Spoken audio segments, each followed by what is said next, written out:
We all know about the massive fortune attached to Rockefeller, but very few people are aware of how Rockefeller created a trillion-dollar empire.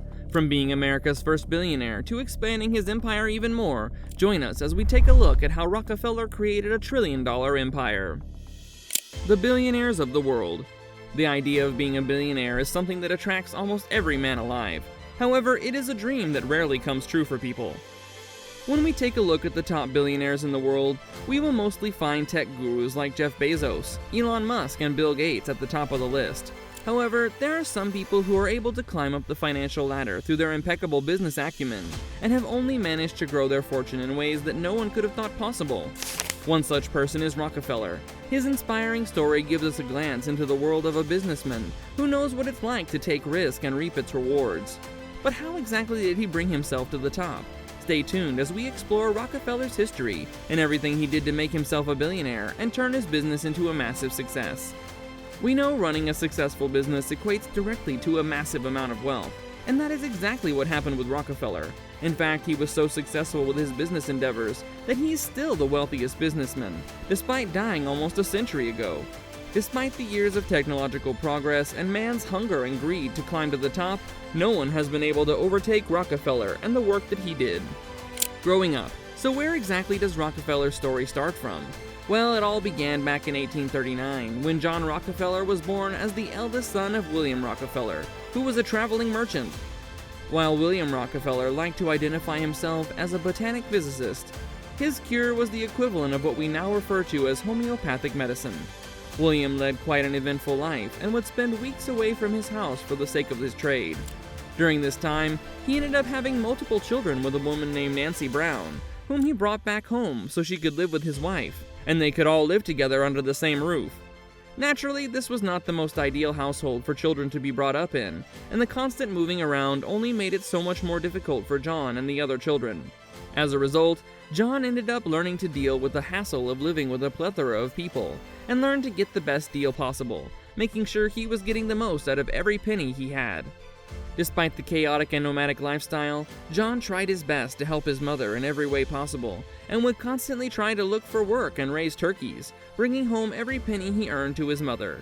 Well, we guess John Rockefeller always had a knack for making money, and the habit of working hard since his childhood is what contributed to his success. Moving to Ohio.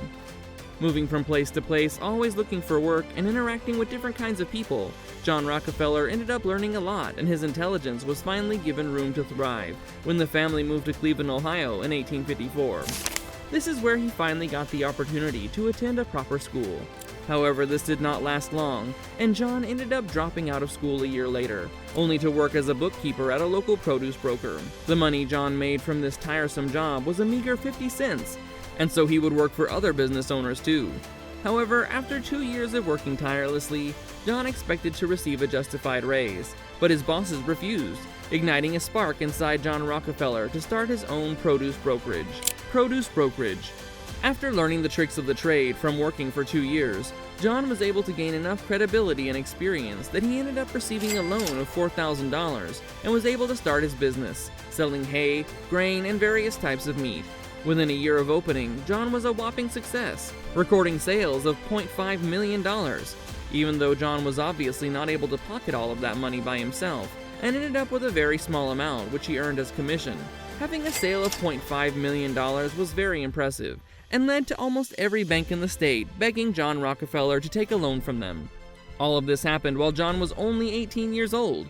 2 years after opening his own produce brokerage, John Rockefeller stumbled upon something that set him on his path to success.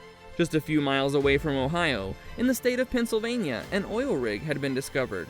This is where John Rockefeller saw an opportunity and realized that drilling oil would not be as profitable as actually refining it, and so decided to explore this.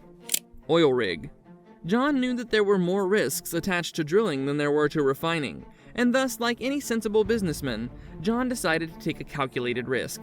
After waiting till 1863, during which the government built a rail track to connect Pennsylvania to Ohio, John Rockefeller jumped into the oil refining business. But what was it that set him apart from others and made him such a massive success? Well, Rockefeller hired a number of chemists who tried to up the game by carefully curating the refining process in a way that they were able to create some impeccable byproducts as well. While all oil refineries in Cleveland were operating at 605 efficiency, John Rockefeller was operating at a higher efficiency, owing to the byproducts that were being manufactured at his oil refinery. By selling these byproducts such as paraffin wax, tar, and naphtha, John Rockefeller was able to make his business more sustainable and multiply his revenues, as compared to his competitors. As a result, within 2 years of starting the oil refinery, John Rockefeller was able to increase the value of the Rockefeller refinery up to $72,500, which is worth over $12 million in today's age. Naturally, after getting a taste of success, Rockefeller was not going to stop.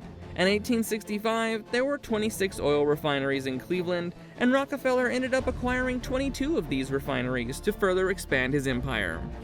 Standard Oil.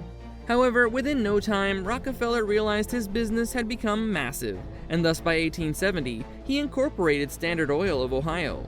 John then proceeded to invite the competitors and showed them his books, making it clear that it would be very easy for him to run their business on the ground. As a result, some of the brightest minds in the city decided to let go of their oil refineries for a respectable position in John's company. Now that John had everyone under his belt, he was truly unstoppable.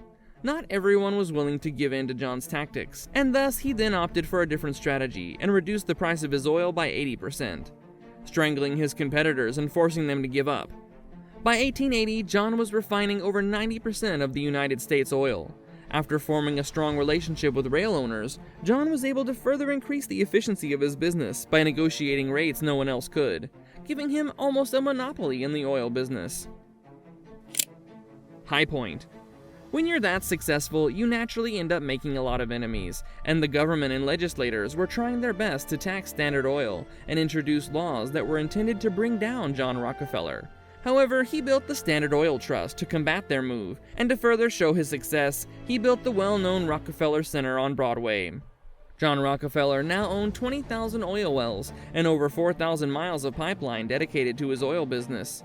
However, he started losing his monopoly eventually after oil rigs were discovered in Asia and Europe, and the Sherman Antitrust Act was introduced, which allowed the government to go after the oil trust established by John Rockefeller. By 1911, the government was finally able to break Standard Oil. However, it was too late to take down John Rockefeller, who had already cashed in and was no longer managing the company.